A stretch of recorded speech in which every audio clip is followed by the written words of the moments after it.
Aqui eu vou falar sobre extrações líquido-sólido, que é algo um pouco diferente de extração sólido-líquido, né? Que é, por exemplo, extração de plantas, né? Eu tenho um sólido, eu extraio com líquido. Aqui nós temos um analito que está no líquido e a gente passa, então, para a fase sólida, tá? E também extrações ou capturas de gases, tá? Por fase sólida. Então, são as partes 3 e 4 desses tópicos aqui envolvendo extrações, tá? O que nós já vimos foram, então, a parte de extração sólido para líquido, como eu já mencionei, né? Que essa é uma parte bastante frequente, né, para quem trabalha com análise de matrizes vegetais ou animais. Então, você tem que transferir o teu analito para a fase do líquido, né, de conseguir fazer o extrato, né, tá? Bom, e essa etapa aqui da extração líquido-líquido, então aqui nós já estamos falando dessa partição de constituintes entre diferentes solventes, tá? Então, com uma certa, dependendo da característica do analito, tá? Você consegue, então, concentrar o analito numa determinada fase e eliminar o que você não quer, tá? Então, essa etapa aqui de extração líquido-líquido é uma etapa, assim, bastante importante, que está presente em muitas etapas das preparações orgânicas, das sínteses, tá? Não há como você fazer uma síntese e não ter uma etapa de extração líquido e líquido, tá? Especialmente porque você tem ali o material de partida, você tem um produto final e tem os reagentes, né? Os reagentes que entram na reação, e aí você tem sais também, então você tem que fazer essa limpeza do material de maneira a pré-concentrar o material de interesse, que seria o produto final, tá? Eventualmente você pode incluir aqui uma etapa de extração quimicamente ativa e se livrar, tá, do material de partida que você não quer. Então, essa etapa líquido-líquido é muito importante e nada substitui esse tipo de procedimento, que é bastante simples, tá? Não adianta pensar em pegar o material bruto da reação, simplesmente levar para um rotoevaporador, concentrar e vou fazer uma coluna cromatográfica, tá? Isso não existe. Então, antes de fazer etapas mais refinadas de purificação, você tem que pré-concentrar o teu material, tá?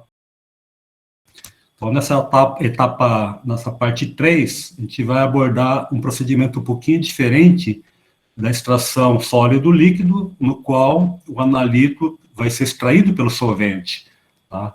Neste caso aqui, da extração líquido para sólido, tá? O teu analito está no solvente e você quer, então, concentrar o seu analito, tá? Eliminando o que você não quer, tá? Tem duas maneiras de se fazer isso. Uma é reter o material que você quer e se livrar das impurezas, tá?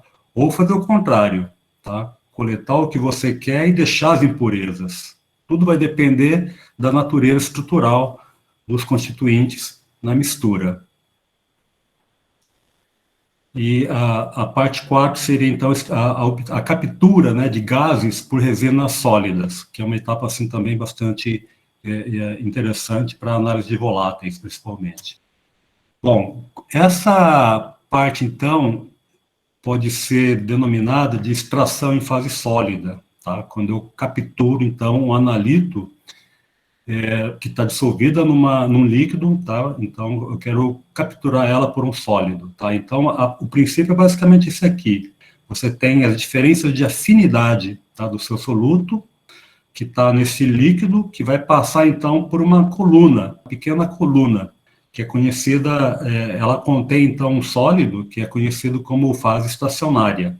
Então, essa daqui é uma terminologia empregada em cromatografia. Tá? Então, você tem a parte, o sólido, que é a fase estacionária, e você passa o solvente, que é conhecido como eluente. Tá? Então, nesse teu eluente, ou nessa tua fase móvel, é que estão as substâncias, que você vai, então, passar por essa coluna, e essa coluna pode reter ou a impureza que você não quer, ou vai reter o teu analito.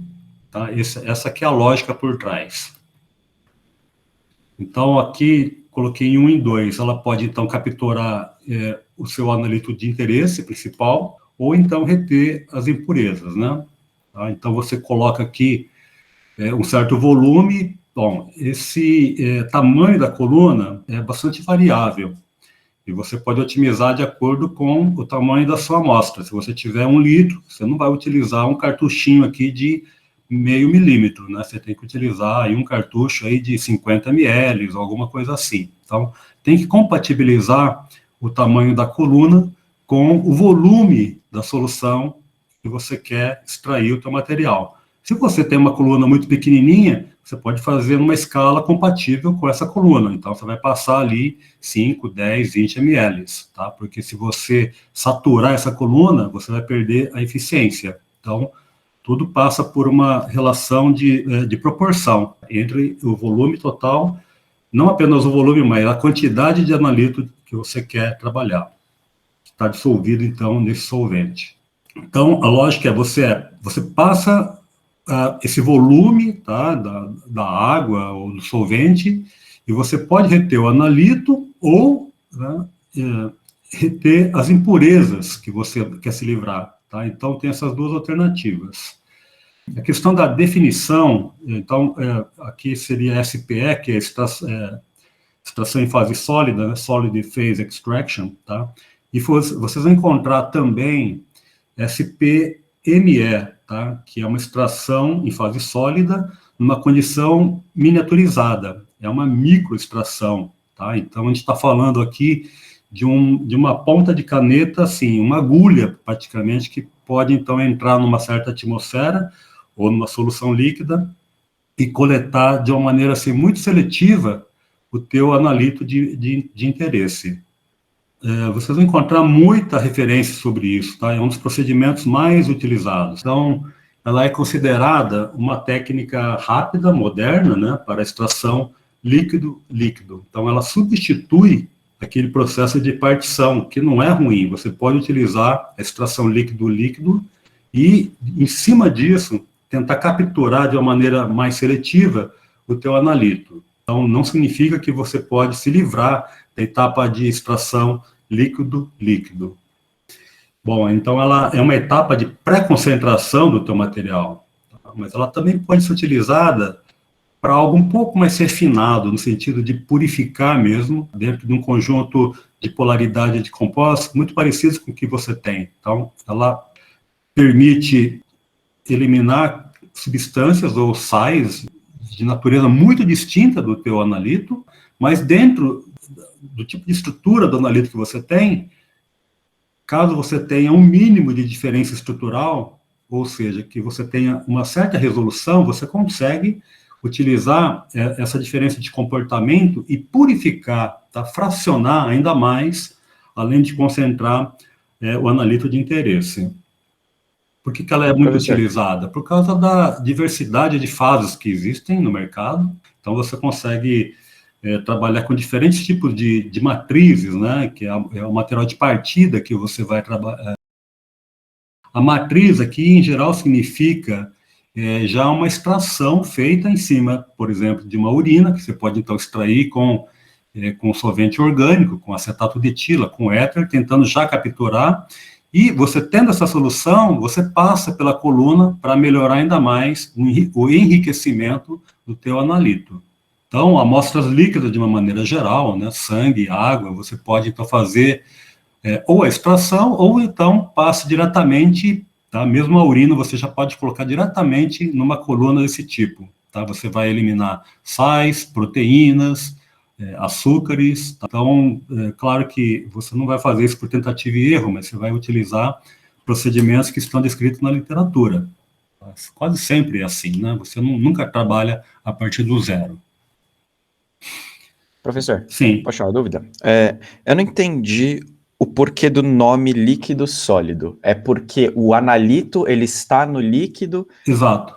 E ele vai para a fase sólida, ele tem afinidade com a fase sólida, ou é porque o analito sai como sólido? Não, significa extração líquida, sólido, porque o analito está dissolvido, Tá? Então, você está capturando pelo sólido. Tá certo? Então, Certo, aqui, por exemplo, você tem a extração, tá, para usar a terminologia meio que invertida, né? Então, aqui eu tenho sólido, eu estou extraindo pelo líquido. Então, isso aqui é tranquilo, né? Então, coloco ali folhas ou qualquer material com solvente, eu estou extraindo com o líquido. A matriz aqui é sólida. A matriz, neste caso aqui da extração líquido-sólido, na extração em fase sólida, ela está dissolvida já no líquido.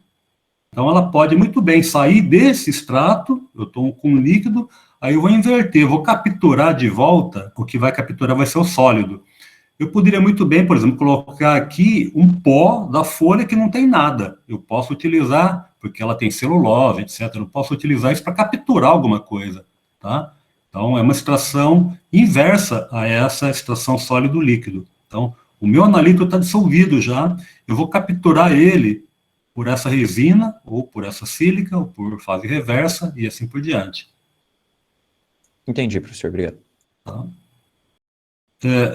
Cabe, assim, deixar bem claro que você nunca vai diretamente, tá, a partir do, claro, se for solo, tecido animal, né, assim, aí não tem como pensar numa extração líquido-sólido em fase reversa, você vai ter que trabalhar com solvente, né, então, se tem ali um solo, você vai fazer uma extração, tá, em água, tá, e aí você vai colocar o solvente, tá, ou você pega essa água e já passa por uma coluna.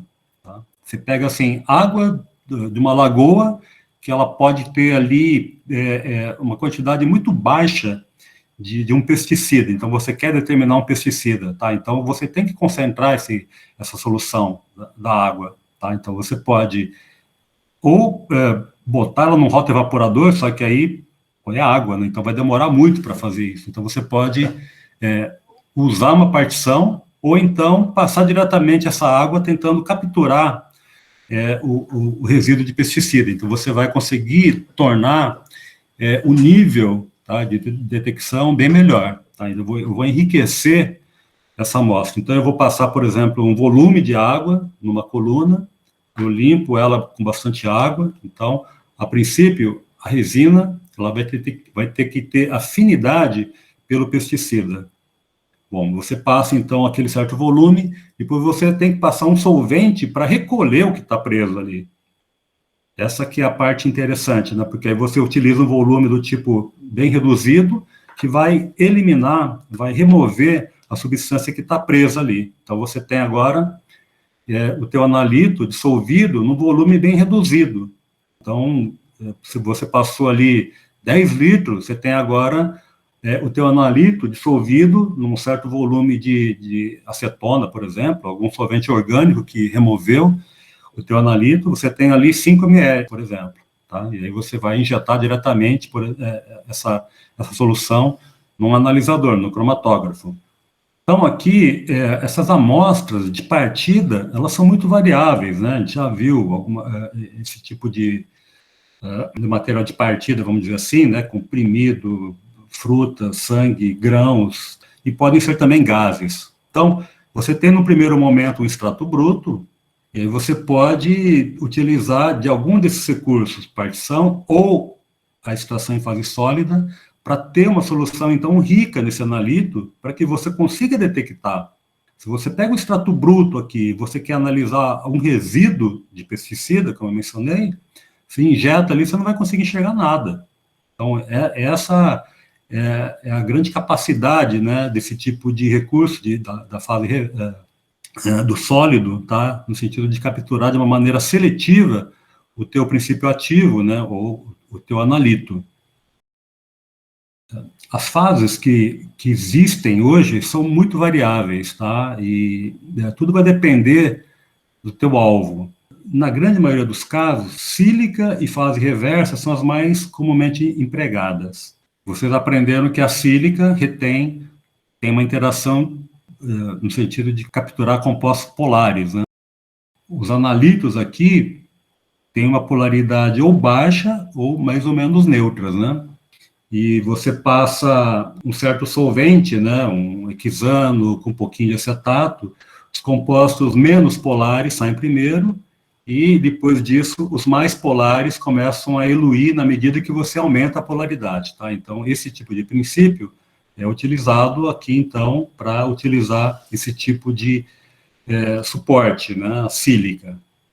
Eu não sei o quanto vocês aprenderam sobre fase reversa, mas o princípio aqui, a ordem é invertida, tá? Porque você está utilizando aqui agora um fenômeno um pouquinho diferente da distorção, né, que é basicamente quase como se fosse uma partição. Você tem interações, tá, de compostos apolares com a fase reversa. Então, C18 significa que você tem um octadecil aqui, tá? Uma cadeia carbônica de 18 átomos de carbonos, né? Mas você pode também ter C8, esse tamanho da cadeia é variável. Então, tem várias especificações para a coluna de fase reversa. Então, ela é reversa porque na sílica, você absorve produtos mais polares, preferencialmente. Aqui, ela absorve produtos menos polares, tá? Então, você quer capturar coisas apolares, elas vão ficar mais retidas, tá? E os polares eluem primeiro.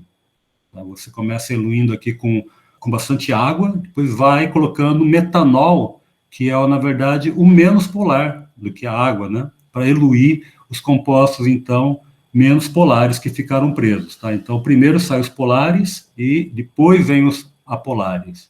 Então, você pode utilizar isso aqui, por exemplo, para capturar matrizes lipofílicas, né, que estão ali, né, do tipo material graxo, que interferem na tua coluna de fase reversa, do HPLC, e vão sujar toda a sua coluna.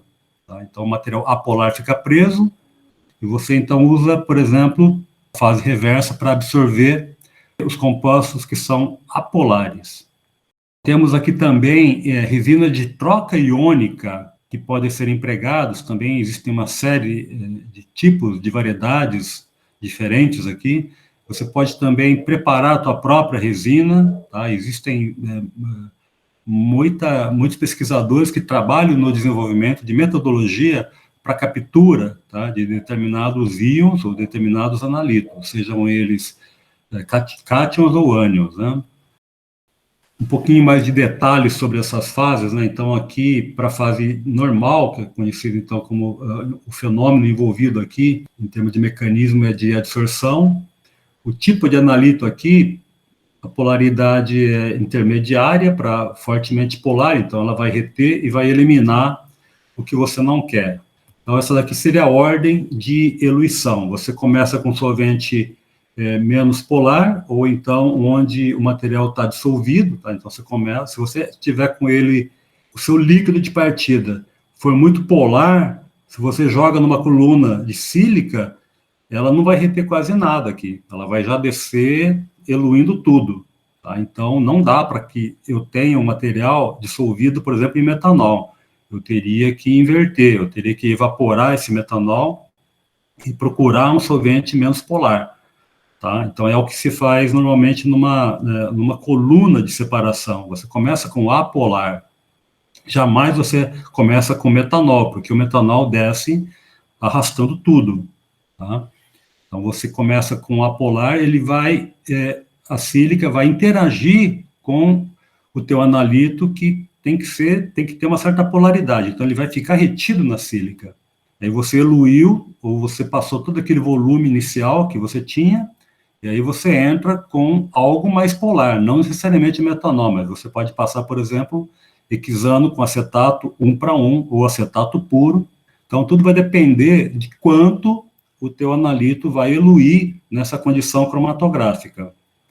Seria interessante você conhecer o comportamento cromatográfico do que você está querendo extrair, porque aí você pode otimizar o solvente aqui.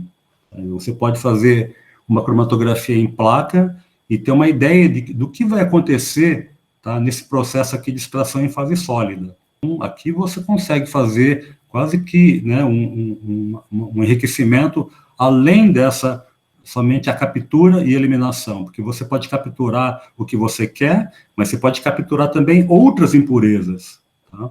Então, escolhendo um solvente com uma polaridade apropriada, você consegue eluir só o que você quer ou só aquela família de compostos que tem uma polaridade mais ou menos semelhante, e assim eliminar, eventualmente, açúcares que vão ficar presos ainda, tá, dentro de uma condição cromatográfica de polaridade intermediária.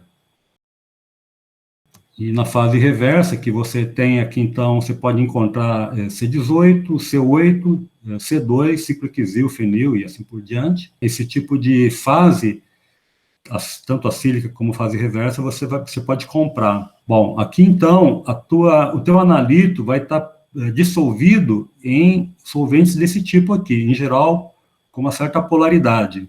O menos polar aqui é o metanol e a acetonitrila. Tá? Mas sempre tem que ter água. Então, a base aqui é água. Você vai passar numa coluna, então, de fase reversa, que vai absorver os compostos de menor polaridade, e aí você faz a eluição no final, para recuperar o que você quer, utilizando, então, solventes menos polares, né? Hexano, clorofórmio, acetona é muito bom, né? Porque você tem água aqui também, né? Se você passa água e entra com hexano, com clorofórmio, você tem muita água ali ainda, então fica aquela diferença de fase, né? Então não fica muito prático, né, fazer esse tipo de eluição. Ela desce arrastando, faz um arrasto até mecânico, mas o ideal seria fazer alguma coisa assim do tipo, coloca bastante metanol para coisas mais polares, ou usa acetona, tá? Ou metanol com um pouco de clorofórmio, aí você consegue ter uma homogeneidade melhor ao longo desse processo de eluição. Bom, espero que essa parte aqui tenha ficado clara, né? Assim, você pode utilizar uma fase ou outra. Tá? Normalmente, em condições de laboratório, para SPE, para extração em fase reversa, nós utilizamos a fase reversa, porque você pode recuperar a tua coluna, você faz uma boa limpeza nela, você consegue utilizar muitas vezes. A resina de troca iônica, utilizar então uma resina catiônica para absorver, por exemplo, um carboxilato, é um exemplo que eu vou mostrar daqui a pouco, e você captura então, tá? Ele vai formar aqui praticamente um sal, vai ficar preso, e aí você entra com ácido para eliminar o ácido carboxílico livre. Bom, isso aqui é algo que está bem em moda, né? Um artigo que eu achei, então, é desenvolvimento e validação de um método de extração em fase sólida usando uma resina de troca aniônica, então, para captura dessas substâncias no plasma humano, né? Então, a partir de 1 ml do plasma, ou soro, né, dissolvido em 2 ml de um tampão, você passa numa coluninha desse tipo, e essa coluna, ela tem uma resina catiônica, né? Então, ela é um sal de amônio quaternário, tá? E ela vai absorver o ácido carboxílico correspondente aqui, né? Que é esse 11-nor-carboxi-delta-9 tetraidrocannabinol, tá? Então, é o que tem de mais diferente aqui, tá? Então, ela vai absorver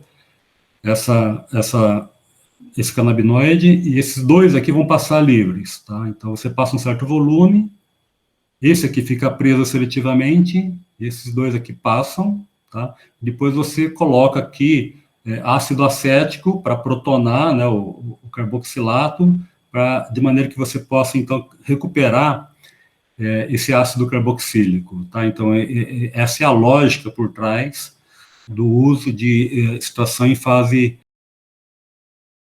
Tem vários detalhes deste trabalho, né, então, eles usam padrões, tá, para otimizar o método, tá, utilizam padrões internos contendo os análogos aqui deuterados, então ele sabe exatamente quanto ele está colocando do deutério e está fazendo a detecção por massas, então ele consegue ver qual que é a proporção do padrão interno em cada um dos picos e consegue, então, quantificar de uma maneira bastante apropriada.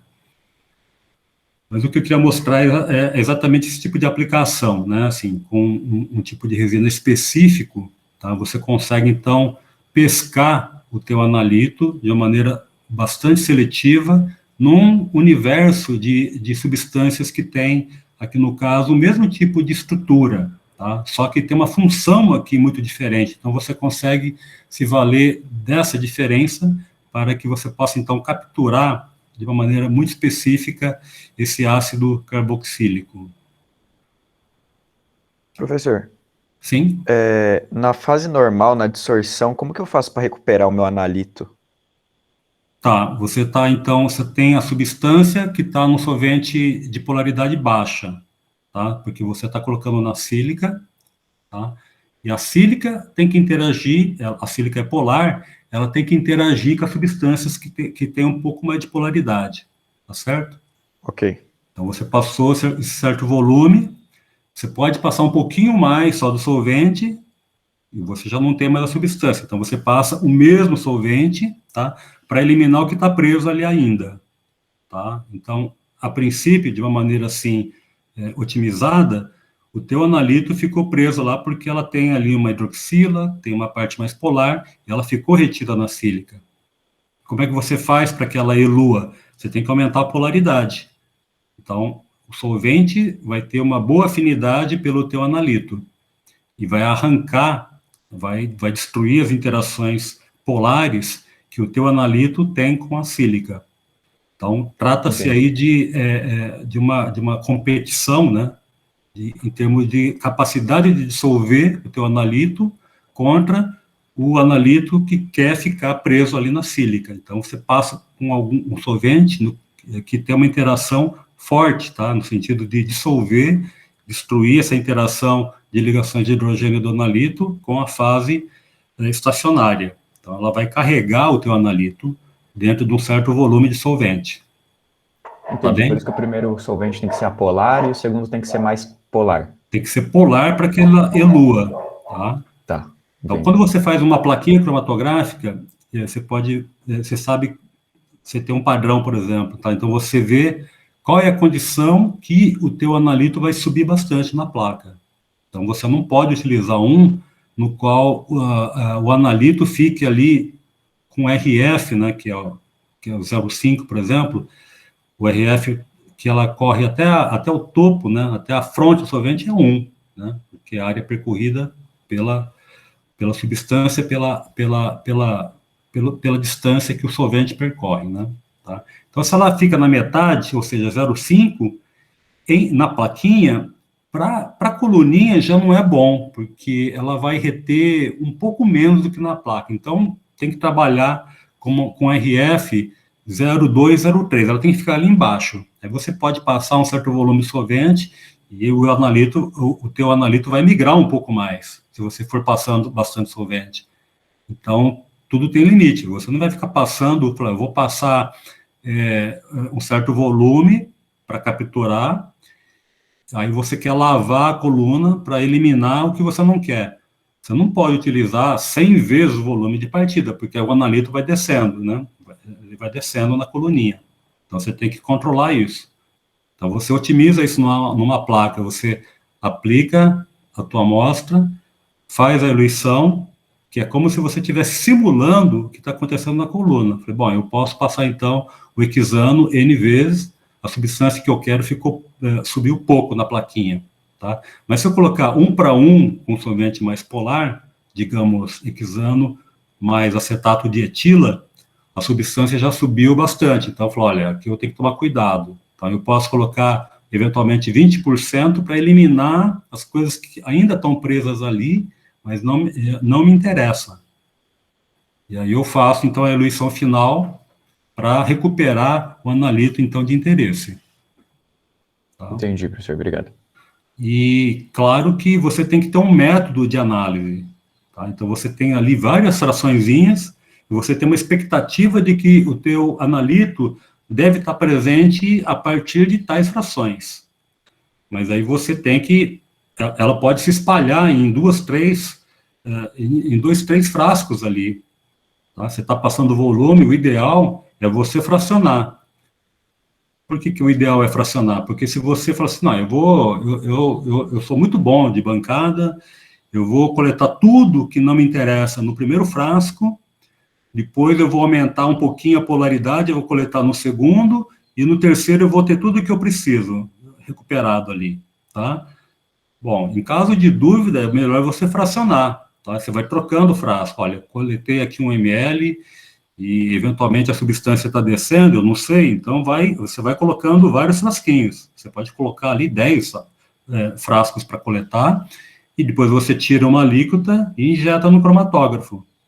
Aí você vai perceber que dentro de um conjunto dentro de uma faixa de amostras, o teu analítico se espalhou ali, tá? Aí você pode juntar tudo aquilo. É a melhor coisa, porque se você coletou tudo junto e misturou, já está junto, não tem como voltar mais atrás. Agora, se você tem as substâncias que estão saindo pela coluna em frascos diferentes, você tem a opção de juntar ainda. Aqui nós temos os diferentes tipos, né, de tamanho, né? Então, 0,5, tá? 0,2 ml, indo até colunas de 50 ml, ou até maiores do que isso, tá? Então, você encontra uma grande variedade de tamanhos, uma grande variedade do suporte sólido aqui dentro, tá? Dependendo da sua finalidade, tá? Então, aqui eu utilizei uma coluna desse tipo para fazer um procedimento cromatográfico mesmo, tá? Então, simplesmente eu vou mudando a coluna de posição, tá? Eu vou coletando em diferentes frasquinhos aqui, tá? Bom, você pode também colocar aqui um monte de amostras, aqui cabem 16 colunas, e fazer com 16 amostras simultaneamente, tá? Então, você faz todo o procedimento protocolar, né? Você passa um certo volume para capturar o que você quer ou eliminar o interferente, aí você tem que trocar essa bandejinha aqui.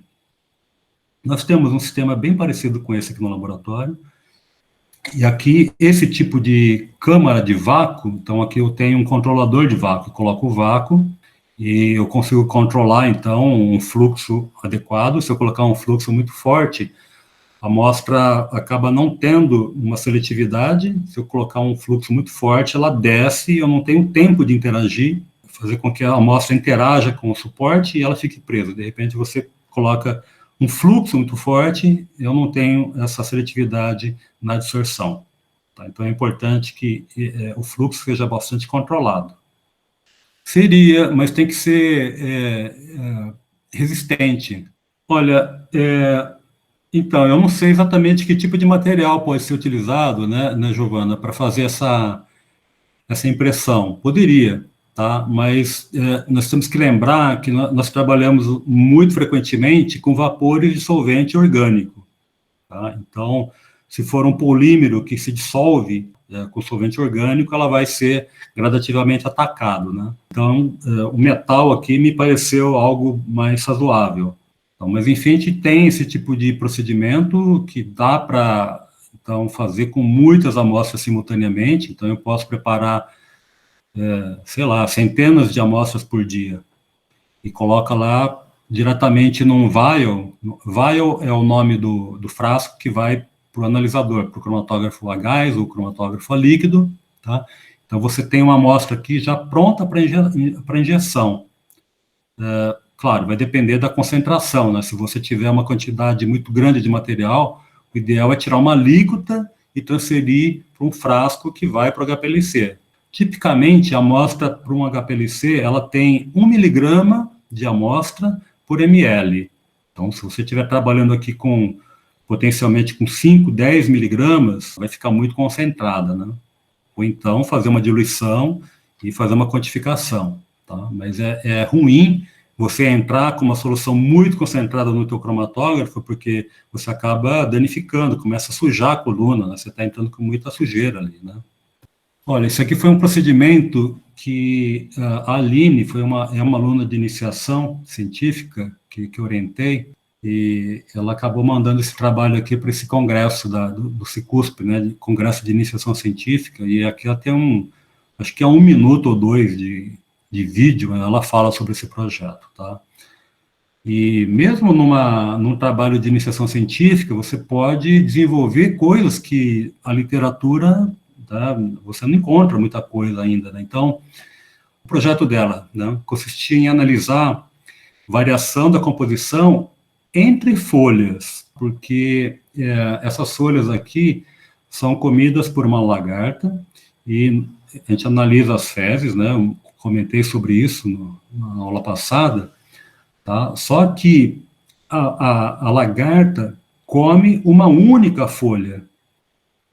E se você não sabe qual é a variação entre as folhas, você pode ter uma interpretação errada do que está acontecendo no processo digestivo. Então, aparece um pico lá um pouco diferente, e você não sabe se está vindo da biotransformação provocada ao longo do trato digestivo, ou se é um constituinte que estava presente numa única folha.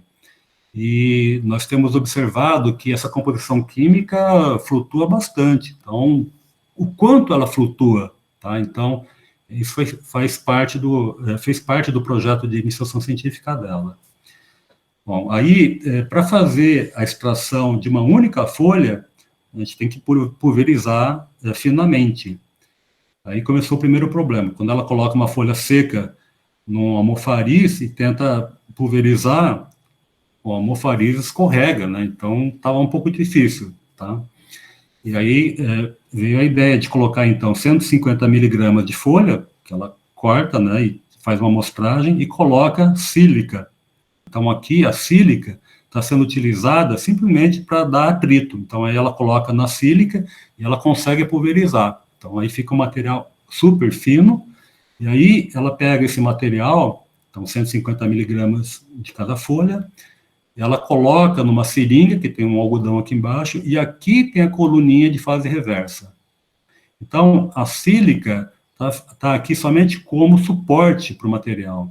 E aí ela entra com um volume de um solvente, metanol, água, e essa quantidade de água faz com que o material apolar, ceras, lipídios, fiquem retidas aqui. Tá? Então, ela faz essa passagem, captura e analisa, tá, o material. Então, é isso que está mostrado aqui. Tá? E aí ela faz, no final, aplica um método estatístico para tentar ver o que aconteceu em termos de variação interfoliar. E ela ficou trabalhando, assim, eu diria, 80% do tempo no desenvolvimento da metodologia para aplicar, para ver essa variação. Porque se ela não tivesse confiança nisso, tudo iria por água abaixo, né? Então, ela fez vários experimentos. Esse aqui foi um extrato só com metanol, e aqui uma análise por HPLC, e a coluna de fase reversa, a gente está falando aqui do CEPAC, mas aqui também a análise foi feita numa coluna de fase reversa, tá? Então, o que sai aqui numa coluna de fase reversa, primeiro são os compostos mais polares, e depois vai indo para os menos polares. Então, o que nós vemos aqui é, esse conjunto aqui, que está no extrato metanólico, ele é menos polar, tá? Porque ele está saindo depois, ele está ficando retido na fase reversa daquela coluninha.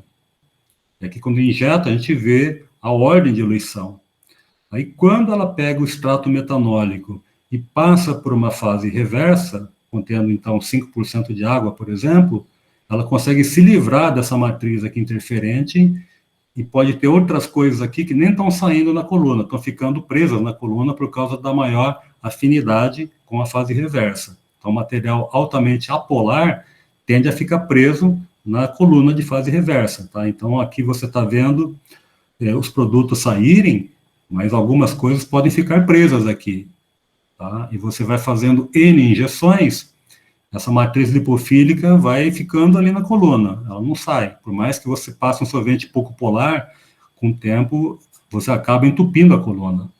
Então, o que nós vemos aqui é, quando você faz esse tratamento, você consegue se livrar dessa matriz lipofílica, e você faz uma boa análise, tá? Limpando, então, os interferentes que ficaram presos na fase reversa. Se você quiser recuperar isso aqui da fase reversa, você tem que entrar com solvente menos polar do que metanol água, 5% de água. Você aumenta, você coloca metanol puro, ou coloca até um pouco de acetato, de clorometano, e assim por diante, para recuperar o que ficou ali, porque, de repente, você quer saber o que é também, tá? Então, o que é um interferente aqui, tá? De repente, tem coisas que são importantes aqui também. Então, é algo complexo de se decidir. Aí teve uma outra metodologia, foi, então, aquela baseado só em colocar o material em sílica e não tem fase reversa, é só sílica. Então, ela coloca o pó com a sílica, empacota numa coluna e entra com hexano. E eu estou analisando por fase reversa. Então, quando ela faz isso, o hexano, entrando em contato com o pó que está junto com a sílica. O pó está finamente dividido, então ela desce dissolvendo as substâncias menos polares. O hexano tem afinidade pelo material menos polar, e aqui mostra claramente, né, o que saiu quando ela passou somente hexano. Então aqui está bem claro. Depois ela entrou com clorofórmio na mesma coluna, então ela passou hexano, secou, aí depois ela passou clorofórmio, aí consegue capturar, eluir a substância de polaridade intermediária, e depois entra com metanol. Então aqui estão as substâncias mais polares. Qual foi o problema de fazer com este procedimento? Ela fica com duas frações, pelo menos, né? Fica com essa parte do clorofórmio e a parte do metanol. Ela poderia eventualmente juntar essas duas aqui, ou faz a primeira com hexano e entra com a mistura clorofórmio e metanol. Aí eu vou pegar essa coleção de coisas aqui, que sai tanto no clorofórmio puro quanto no metanol puro. Então, o desenvolvimento de uma metodologia requer uma boa sistemática para você ter confiança naquilo que você está enxergando. E ele tem que ser altamente reprodutível. Esqueçam a fase reversa. A fase reversa aqui é somente a coluna do HPLC. Tá? Então, ela está fazendo uma eluição com aumento de polaridade, de hexano, indo para clorofórmio, indo para metanol. Tem coisas que ficaram retidas na sílica? É provável. Então, aí ela teria que aumentar ainda mais a polaridade, colocando um pouquinho de água no metanol. Aí vai extrair, talvez açúcares que ficaram presos aqui. Então, a parte bem do começo aqui já são coisas mais polares. Bom, e aqui eu tenho também um outro experimento que foi feito, que foi a extração do material. Ela pegou um pó, colocou no Eppendorf e triturou, tá, e colocou clorofórmio, metanol, água. 2 para 1 para 1. E aí faz-se a centrifugação, ou deixa ela em repouso, e ela coletou do fundo, que tinha um pó também, a fase do clorofórmio. Tá? Então aqui novamente a gente vê a parte apolar, vê a parte que saiu no clorofórmio, na sílica, tá? O que está bastante coerente, e a fase, então aqui é a fase do clorofórmio, e depois a parte mais aquosa, com o metanol, tá? Ficou a parte mais polar. Então, esse procedimento também ficou bastante bom, eu diria. Então, esses dois aqui ficaram bem legais. Esse aqui requer também uma etapa adicional, tá? Mas, enfim, você pode escolher um desses procedimentos e fazer a análise ali de 500 folhas para otimizar, e pode também fazer a análise das fezes, tá? Para que tenha a mesma metodologia para fazer essa comparação final. E é curioso como varia, tá? Eu não vou mostrar esse resultado, mas tem variações, assim, muito fortes, né, entre folhas, né?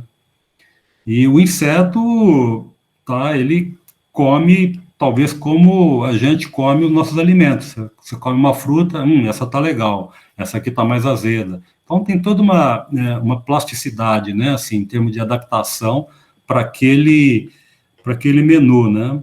Agora, o complicado é, a lagarta, ela está ali porque alguém colocou os ovos, né? Então, essa busca da planta correta já envolve a análise dos compostos voláteis, tá? Então, o inseto, para reconhecer a planta, que ela vai conseguir colocar os ovos e que a lagarta vai eclodir e vai conseguir crescer de uma maneira adequada, isso é crítico nesse processo de propagação dos insetos, né? Tá? Então, tem que achar a planta correta, e essa busca é baseado na detecção dos compostos voláteis pelas suas antenas.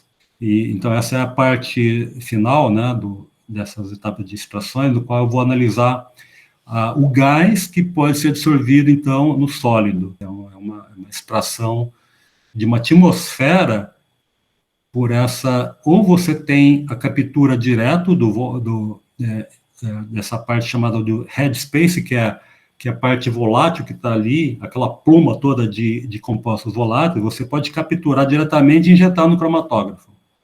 você pode também capturar um certo volume desse gás, vamos dizer assim, e concentrar numa resina, então numa SPME, que como está indicado aqui, e aí injetar no cromatógrafo. Tá? Então, tudo vai depender da quantidade relativa de compostos que você tem aqui nessa atmosfera.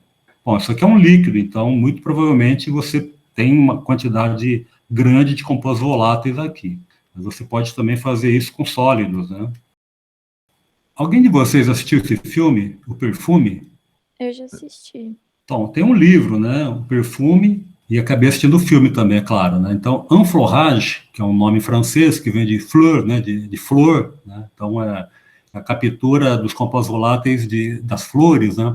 É um dos métodos mais antigos, né, que foram utilizados, e ainda é um pouco, né, mas é um pouco trabalhoso isso, tá? Então, é baseado no seguinte: você tem contato do composto volátil por uma camada de gordura, tá? Pode ser um óleo, tá? Então, aqui no filme, o personagem aqui principal, ele tinha uma sensibilidade muito forte por aromas, então ele se apaixona pelos aromas, né? Pela química das mulheres, principalmente, né? E aí ele meio que sequestra as mulheres para extrair o perfume delas, né? Bonito isso, né? Romântico. Então, o que ele fazia era, bom, ele matava as mocinhas, né? Somente com essa finalidade. Aí ele colocava essa gordura em cima, tá? Deixava em contato, colocava uma bandagem toda também com essa gordura, e depois ele extraía, tá? Com álcool, com etanol. Então, ele tinha os compostos voláteis, que foram absorvidos pela interação com os lipídios, ele colocava em etanol e destilava o etanol com os compostos voláteis. Então, ele conseguia enriquecer esse aroma. E ele ficava tentando encontrar esse perfume perfeito, né? Que seria, então, era a fixação dele, né? De conseguir concentrar, né, o aroma de uma mulher, tá, em poucos ml, né? Constituintes de óleos essenciais têm esse tipo de estrutura, então são moléculas em geral pequenas, né? São hidrocarbonetos, álcoois, ésteres. Então, eles não podem ter muito mais do que 15 átomos de carbono. Esses aqui são de 10 átomos de carbono, todos eles, exceto esses ésteres aqui que têm, né, um enfeite a mais, tá? Mas são 6, 7, 8, 9, 10, tá? Em geral, tem 10 átomos de carbono por causa da origem biosintética desses compostos aqui. Então, eles têm interação com essa gordura, que pode ser gordura de coco, e, enfim, tem vários líquidos, né, ou gorduras, né, ou banhas, né, que conseguem absorver essa substância. Então, eles colocam aqui uma camada, tá? Tem um tecido com uma camada dessa gordura, colocam as pétalas de flores, se for o caso, e prensam e deixam em contato.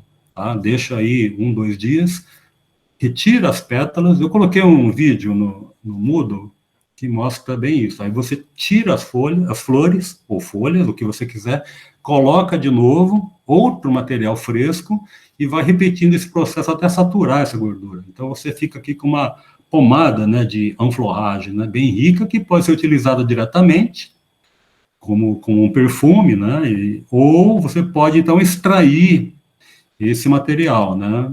Então tem aqui muita química envolvida, né, que eu já até respondi essa questão, né, como separar o óleo volátil, que a gente chama de óleo, porque quando você coloca em contato com a água, ele fica como se fosse um óleo, tá? Então ele é predominantemente lipofílico, tá? Ele não se dissolve, pelo menos em grande extensão, na água. Então ele tem propriedades tão distintas da água.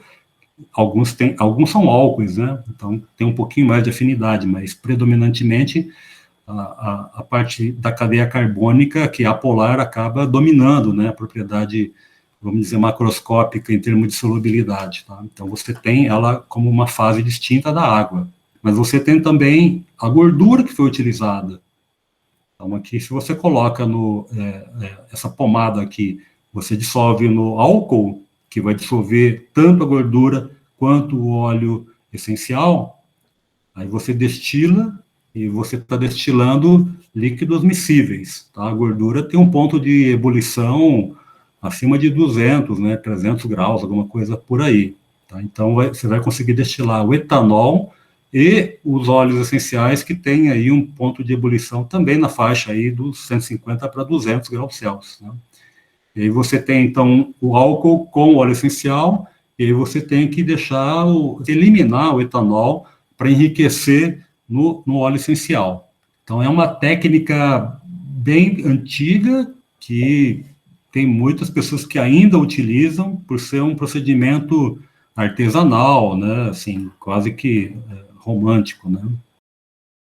Já a extração do perfume do corpo, né, isso, né, foi objeto mais do filme, né, mas, em tese, tem toda a sua lógica, funciona. Se você fizer isso consigo próprio, né, você vai, eventualmente, conseguir, né, um bom perfume aí, de repente, ficar bastante rico, né, ou rica, né. Isso se for legal o aroma, né. Captura de compostos voláteis tem N procedimentos, né, e N finalidades também. Então, aqui, a respiração humana, né, ela é bem passível, né, de diagnose, né, então você consegue determinar, bom, o tempo de circulação completa do sangue pelo corpo humano é em torno de 1 minuto, né, bem incrível isso, né, bem reduzido o tempo, né, então, quando você tem alguma coisa no seu corpo, tá, alguma substância lícita ou ilícita, fármaco, você, de alguma maneira, você está eliminando ou a substância ou um produto de degradação, tá, isso tudo pode ser utilizado para diagnóstico, tá, diagnose, né. Então, para pegar aqui, em 1 minuto, você já consegue alguma informação. Se você aumenta para 10 minutos, você consegue detectar compostos aqui em baixa concentração relativa, tá? Então, aqui compostos orgânicos voláteis, né? Volatile Organic Compounds, né? Então, biomarcadores, tá? E aí, para várias finalidades, né? Bom, o bafômetro é algo um pouquinho... não é tão diferente, porque você coloca ali, né, um reagente para reagir com álcool, né? Você coloca ali óxido de crômio, de alguma maneira você está capturando também os voláteis, só que você está capturando e fazendo a reação, né? Por isso que é um pouquinho diferente. Aqui você está simplesmente fazendo com que os compostos voláteis estejam sendo detectados diretamente pelo analisador, que seria o nariz. ECA, né? Esse é um trabalho que é muito bem pago, sabia? Você ser um perfumista, né? Quer dizer, para perfume, né? Aqui, não necessariamente, não seria perfume, mas seria o odor da pessoa, né? Mas é só para dizer que você pode ter esse tipo de análise diretamente do material, tá? Indo diretamente para o cromatógrafo ou então para o analisador. Basicamente, seria da Rexona, poderia ser, viu, Marcos, né? Uma coisa é você ter o perfume em solução, a outra é você colocar, né, usar como desodorante, quanto tempo ela fica, ela vai se degradar, vai gerar um mau odor, né, então tem aí todo né, um estudo que deve ser realizado, tá? Bom, de certa maneira, o que nós vimos ali na projeção anterior é um pouco isso aqui, né, você tem um material que pode ser folha, pode ser solo, pode ser qualquer coisa, e você coloca dentro de um frasco, tá? E tem um injetor conhecido como injetor por headspace, tá? Então, cabeça, espaço, tá? Tem a ver com essa atmosfera que fica em cima, tá? Saturando aqui essa atmosfera. Tem um equilíbrio entre volatilizar e ser absorvido pela matriz. Bom, que fatores afetariam, tá, essa saturação aqui, essa distribuição, essa partição das substâncias, tal qual nós fizemos ali num coeficiente de partição líquido-líquido? A temperatura é bastante importante. Então, se você aquece, você consegue, então, ter o máximo de transferência da fase sólida para a fase gasosa. E o injetor por headspace, em geral, eles são automáticos, né? Você coloca aqui uma coletânea de amostras, ele vai injetando um por um. Então, ele pega esse frasco e coloca no forno. E a partir do forno, você puxa com uma seringa, então você tem ali aquela atmosfera que está ao máximo saturada, você tira um certo volume e injeta no cromatógrafo a gás.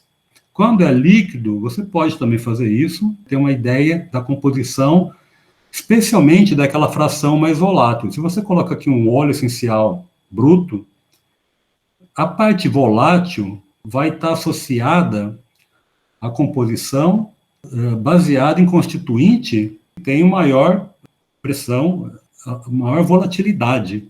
Tá? Então, ela não vai necessariamente dizer qual que é a composição do líquido. Ela vai dizer qual que é a composição da fase de vapor.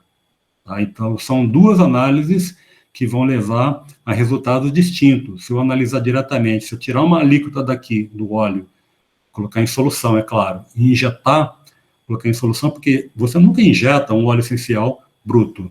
Você nunca injeta um óleo essencial, 1 microlitro diretamente, porque é uma tonelada isso com o cromatógrafo.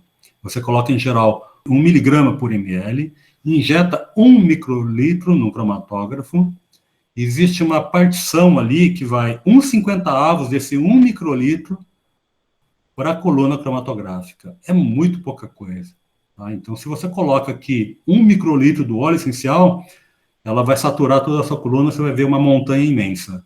Bom, então aqui esses compostos, né, compostos orgânicos voláteis, eles podem ser de líquido, de sólido, mas é uma técnica muito utilizada. Então, o princípio é esse aqui, você pode ter ele como líquido, como sólido, você coloca uma certa temperatura que nós utilizamos no nosso, a gente tem um cromatógrafo com esse tipo de injetor, a gente coloca a 150 graus, tá? Porque é uma temperatura que garante que os compostos voláteis vão saturar a atmosfera. Aí tem um tipo de seringa, que é uma seringa que captura e você não perde a atmosfera, tá? E aqui eu coloquei, né, por exemplo, algumas moléculas que podem estar presentes, tá? Essa é a lógica, então, por esse tipo de captura. Então, aqui nós estamos pegando o vapor e indo diretamente para o analisador. Mas aqui é o nosso equipamento, que tem esse forno aqui, e tem amostras ou para headspace ou para injeção direta. Isso aqui é lá da central analítica, que isso eu acabei de mostrar. Então, a gente pode fazer esse tipo de análise, eu pego flor, folha, o que eu quiser, e então tem essa questão do forno, tá? E aqui pode ser, então, um frasco contendo o líquido, tá? Então, aqui eu tenho um rack para o frasco de headspace, e aqui é um frasco para solução. Esse tipo de frasquinho aqui, ele é bem legal, porque você consegue colocar um volume muito pequeno. Você tem um frasco cônico que vai dentro desse frasco, e você coloca ali 100 microlitros só. Nesse frasco aqui, cabe aqui 1,5 ml, alguma coisa assim. Então, quando você não tem 1,5 ml, se você coloca meio ml, mas ele fica ali no fundo, a agulha não vai pegar. Então, você coloca um insert, um frasco, dentro desse frasquinho, tá, do vaio, e aí ele fica, então, num volume bem reduzido e numa altura adequada. Então, é interessante que se tenha...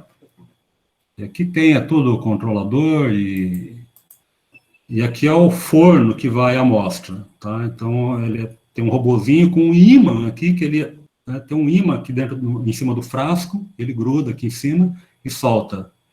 Aí ele fica agitando para saturar.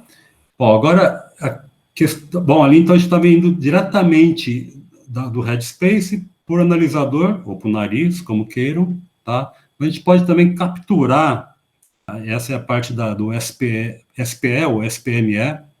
Essa daqui é uma foto obtida lá na Universidade Federal do Paraná, em Curitiba, com o professor Paulo Zarbin. Ele trabalha com análise de feromônios, tá? Então, aqui são besouros que estão dentro desse tubo, e aqui tem o ar filtrado passando por carvão ativo, tá? Ele vai passar por aqui, ele vai capturar numa pequena fibra que está aqui. Então, aqui a gente está coletando o ar tá? Um certo volume que vai passar aqui num certo tempo. Então, aqui tem algodão, né, algodão de vidro, e tem aqui essas diferentes resinas, tá, que podem capturar a substância que está sendo emitida, tá? Ele pode colocar aqui um besouro, que está aqui, né? Ele coleta, então, do macho e coleta da fêmea. Ele compara no cromatógrafo, então ele vê que tem substâncias que são específicas, ou do macho ou da fêmea, que podem, quando são diferentes, eventualmente serem compostos atrativos. Bom, aí ele vê qual que é a estrutura, ele tenta determinar a estrutura, ele faz a síntese e volta para o ensaio no qual o inseto tem a opção de ir ao encontro do macho ou da fêmea, tá, num tubo em Y. Tá? Então, tem aí uma série de estudos que podem ser feitos na sequência, tá, quando você determina qual é a substância que pode ser o atrativo. Então, a finalidade dele é saber qual que é a estrutura, fazer a síntese, levar para campo para utilizar como armadilha ou do macho ou da fêmea para controlar o dano numa cultura, tá? Ou de cana, ou do coco e assim por diante. Tá? Então, essa etapa aqui da captura dos compostos voláteis é a etapa essencial, porque se você tira aqui o ar diretamente por uma seringa e injeta, você não vai conseguir ver nada, tá? Você tem que concentrar essa amostra. Então, aqui, ele pode ficar fazendo isso durante 24 horas, 48 horas, tá? Então, vai passar um monte de litros, né, dessa atmosfera por essa resina, tá? Ou uma ou mais resinas, tá? Aí ele passa aqui o solvente, reduz, então, todo aquele volume a algo como 100, 200 microlitros, então ele concentra o que está aqui num pequeno volume de solvente, tá? E injeta no cromatógrafo. Então, esse tipo de recurso aqui é essencial para se estudar compostos voláteis emitidos em tão baixa concentração, tá, relativa no ar. Então, tem várias maneiras de se capturar, ou várias finalidades, né? Então, aqui, por exemplo, é uma solução de fermentação, tá? Então, está sendo produzido aqui uma série de compostos e o pesquisador aqui está interessado em saber o que está sendo emitido. Eventualmente, pode ser composto com uma finalidade de utilizar como perfume, tá? Então, enfim, ele quer usar isso como marcador do processo de crescimento. Então, ele vai ter que ter aqui um filtro, como tinha lá no laboratório do Paulinho, um filtro de carvão que vai absorver as substâncias que podem aparecer no detector. Então, o ar tem que ser ultra puro, tá?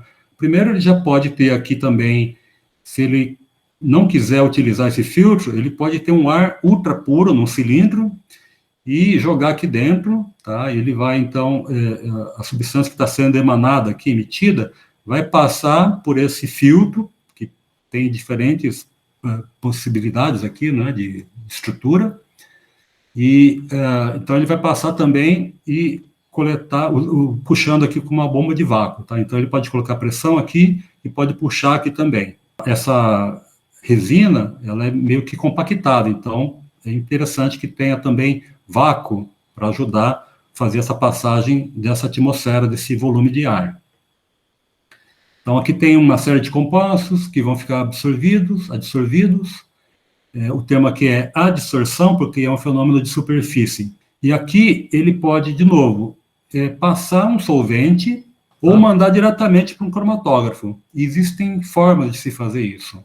Então, esse aqui é um procedimento de captura chamada dinâmica, porque eu estou fazendo com que o ar passe pela amostra, tá? E o quanto ele vai passar, você vai ter que experimentar ou ter algum roteiro para isso, para ter uma ideia de que, pô, eu não preciso passar 24 horas, se eu passar aqui 1, 2 horas, eu já tenho essa informação. Então, se você coloca muito, saturando, eventualmente, você está perdendo uma certa informação, porque a resina já parou de ter uma resposta, né? Ela está saturada. Tem um outro procedimento, que essa daqui é a Mariana, tá? Ela é pós-doc no nosso laboratório. ela trouxe esse procedimento aqui da Alemanha. Então, tem aqui a referência. Esse aqui é um capilarzinho que parece uma borrachinha, um plástico, e aqui é um arame. Tá?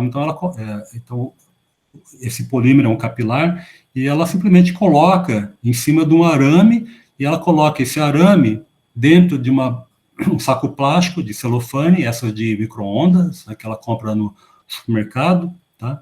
E deixa assim por um tempo. Tá? Então, a diferença é que ela tem uma captura estática, tá? Então, tem um certo volume, e ela deixa aqui por um tempo. Aqui, no caso, ela está utilizando 48 horas. E ela está fazendo isso porque, bom, primeiro, se ela quiser fazer uma captura dinâmica em campo, ela precisaria levar bombas para cada saco plástico, para que tenha uma passagem de ar, tá?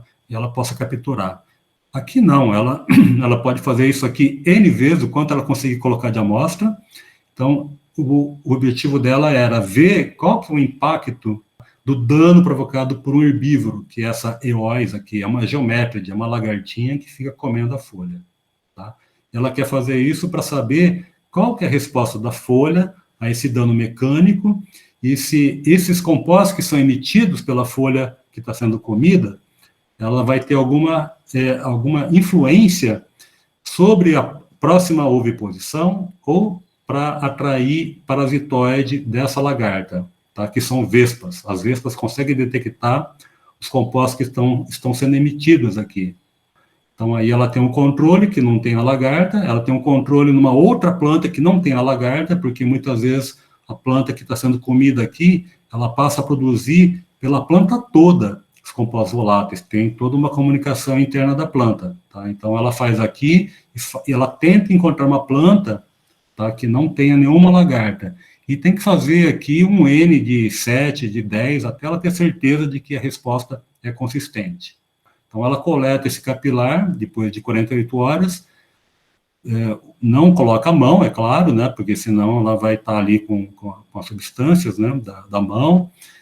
Ela evita usar perfumes também, e tem que tomar todo um cuidado, né.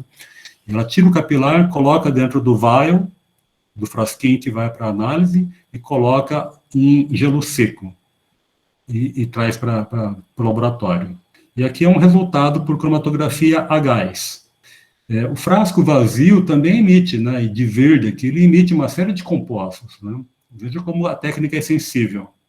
Aí ela tem um controle, que tem vários picos aqui, alguns sobrepõem, e tem o caso quando tem o herbívoro, que tem, então, vários compostos que são produzidos aqui em resposta à herbivoria.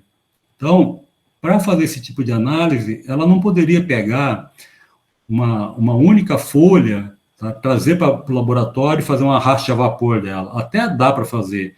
O problema é que ela perde a informação do que está sendo emitido para a atmosfera em campo, e efetivamente é essa informação que um inseto, seja ele a mariposa adulta, tá, ou seja ele um parasitoide, vai entender. A leitura do inseto é em campo, tá? Não é numa condição de arraste a vapor, no qual você está aquecendo a amostra e está produzindo uma série de artefatos. Então, o uso desse tipo de recurso, por coleta estática, para ela foi muito importante. Bom, quando a gente fala de microextração, tá? Então a gente tem que trabalhar num sistema ultra miniaturizado. Então você pode ter aqui um capilar com uma pontinha de vidro recoberta por alguma resina que você vai colocar aqui dentro de um frasco que pode ter um líquido, pode ter aqui uma folha, você pode aquecer ou não, você pode deixar em repouso, ela vai saturar com a substância e daqui, tá? Então aqui é a superfície dessa ponta, dessa agulha, que vai ter substâncias absorvidas na superfície. E aqui você pode, então, colocar diretamente no injetor, ou, eventualmente, até colocar com solvente aqui, dar uma lavadinha, e injetar no cromatógrafo a gás. Essa parte que já está acabando, olha, aqui é um tubo, tá, no qual você coloca, então, a resina de SPME, tá, isso aqui é um recurso específico de um cromatógrafo. Eu não tenho isso no nosso laboratório, eu conheço desse laboratório aqui do Stefan, que eu tive a chance de visitar em 2016, em Salzburg, a terra de Mozart, né? E ele tem esse tipo, ele só trabalha com captura de voláteis. A grande sacada desse tipo de recurso não é simplesmente coletar e colocar num forno para que a substância seja emitida, mas aqui então tem esse tubo, passa ar dentro, dentro desse forno, aqui tem um bloco de aquecimento, né? E ele passa por um certo tempo e você tem aqui um trap, né, de temperatura. Então, você condensa essa amostra volátil aqui por um certo tempo, são alguns segundos, e a partir daqui ela é injetada. Tá? Então, você concentra todo aquele volume que estaria sendo emitido ao longo do tempo, você concentra isso num volume bem reduzido, tá? Porque ele está sendo condensado aqui, e a partir daqui ele vai para a coluna. No nosso sistema lá, que tem o frasquinho, tem o vídeo, simplesmente ele captura a atmosfera e injeta. Tá? Então é bem menos sensível do que um sistema desse aqui de desorção térmica. Tá? Como o nome já diz, ele vai remover as substâncias pela ação do calor, mas ele tem esse sistema, né, de captura de voláteis pela temperatura. Eu acho que aqui encerra essa parte da aula. Professor, sim. Tô com um monte de dúvida, eu entrei um pouquinho atrasado. Você está analisando a folha, a lagarta, para quê? Bom, você pode analisar compostos voláteis de diversas maneiras. Você pode pegar ali um saco de folhas, fazer um arraste a vapor para analisar os voláteis. No caso onde você quer saber qual é a resposta da folha a uma lagarta, quando ela está sendo danificada, se você fizer o arraste, você vai ter, no óleo essencial, o predomínio dos constituintes que estão ali na folha, que não estão sendo emitidos para a atmosfera. Tá? Então, você perde essa informação. Tá? Agora, quando você está ali fazendo a captura em campo, tá? Você está só capturando o que está sendo emitido, ou em resposta, ou naturalmente. Essa composição química, a gente tem a informação também, é muito diferente daquela que você obtém quando você faz um óleo essencial, em grande quantidade, onde você dilui aquela informação que é muito precisa, tá? Que é uma resposta específica ao dano. Tá? Deu para entender isso? Ok, eu entendi.